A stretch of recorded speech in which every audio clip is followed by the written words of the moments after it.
Bismillahirrahmanirrahim. Assalamualaikum warahmatullahi wabarakatuh. Berjumpa lagi dengan sedulur peternak, berbagi pengalaman dan informasi tentang ternak. Untuk kali ini kita di kandang saja, sambil kontrol ternak-ternak yang ada di kandang, juga menjawab pertanyaan dari sedulur peternak. Karena kemarin ada yang bertanya tentang enak mana antara breeding dengan fattening atau ternak dengan penggemukan. Untuk menurut saya pribadi, sebenarnya ada kriteria sederhananya, yaitu dari bibit, modal, dan waktunya, disingkat BMW.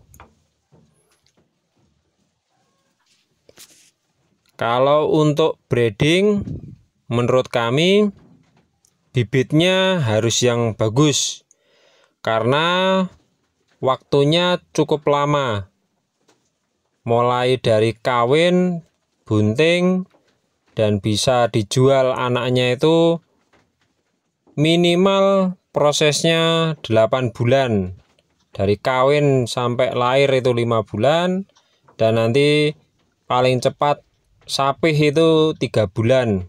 Jadi 8 bulan. Kalau bibitnya kurang bagus, nanti hasilnya juga kurang bagus.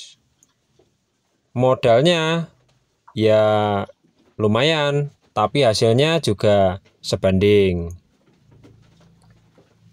Kemudian sedangkan untuk fattening itu tidak ada tuntutan bibit yang harusnya bagus atau bagaimana. Prinsipnya sehat, bisa jantan maupun betina, yang penting sehat tapi kurang makan. Nanti modalnya menyesuaikan, itu mau cari yang penggemukan yang usia di bawah 6 bulan, yang usia di bawah 1 tahun, ataupun yang sudah besar. Bagaimana dengan waktunya? Waktunya itu menyesuaikan. Ada yang 3 bulan, 6 bulan, dan 1 tahun. Tinggal dari modalnya.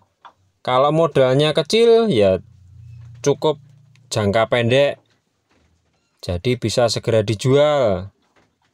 Jika modalnya cukup banyak, bisa diperpanjang, karena berpengaruh dari biaya pakan. Untuk breeding itu tidak mengharuskan gemuk, yang penting ternaknya sehat, gizinya tercukupi, entah itu dari hijauan pakan ternak atau pakan tambahan, itu secukupnya, karena supaya tidak terlalu gemuk untuk indukannya. Jadi di saat kelahiran tidak mengalami kesulitan, karena jika terlalu gemuk, anak dalam perutnya itu terlalu besar, risiko untuk melahirkannya semakin sulit. Nah, di saat nanti sudah lahir, di saat menyusui, bisa dipacu untuk pakannya.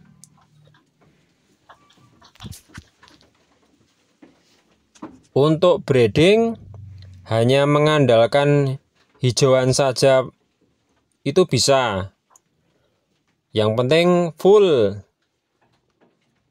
Jadi ternak-ternaknya tetap tercukupi gizinya. Sedangkan untuk penggemukan itu juga bisa mengandalkan rumput saja bisa, tapi waktunya lebih lama.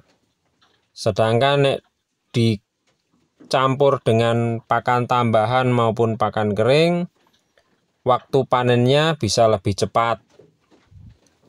Nah, untuk pakan tambahannya itu bisa menyesuaikan di daerah sekitar, mana yang termurah itu yang bisa dipakai.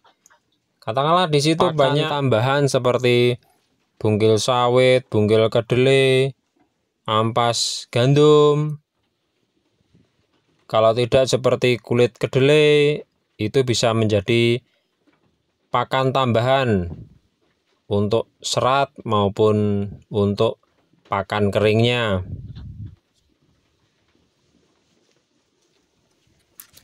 Sedangkan untuk metode yang diterapkan di tempat kami adalah untuk selama 8 bulan kita fokus breeding.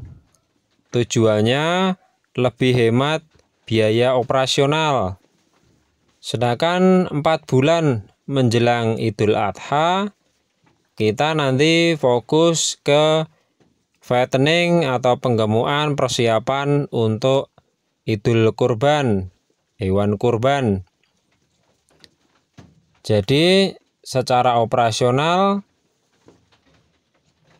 hemat dan keuntungan tetap berjalan. Selain itu,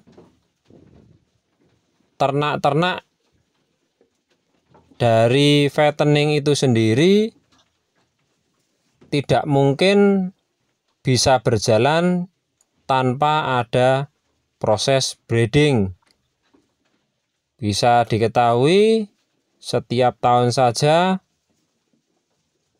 hewan kurban itu sangat banyak.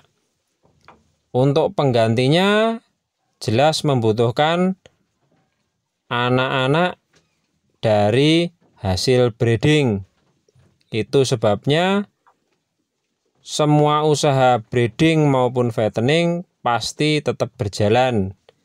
Tinggal mana yang paling cocok dan hemat secara operasional, itulah yang bisa bertahan. Semoga informasi tersebut bermanfaat. Jika ada kesalahan tutur kata, mohon maaf yang sebesar-besarnya. Jika ada saran maupun kritik, silahkan cantumkan dalam kolom komentar. Akhir kata, wassalamualaikum warahmatullahi wabarakatuh.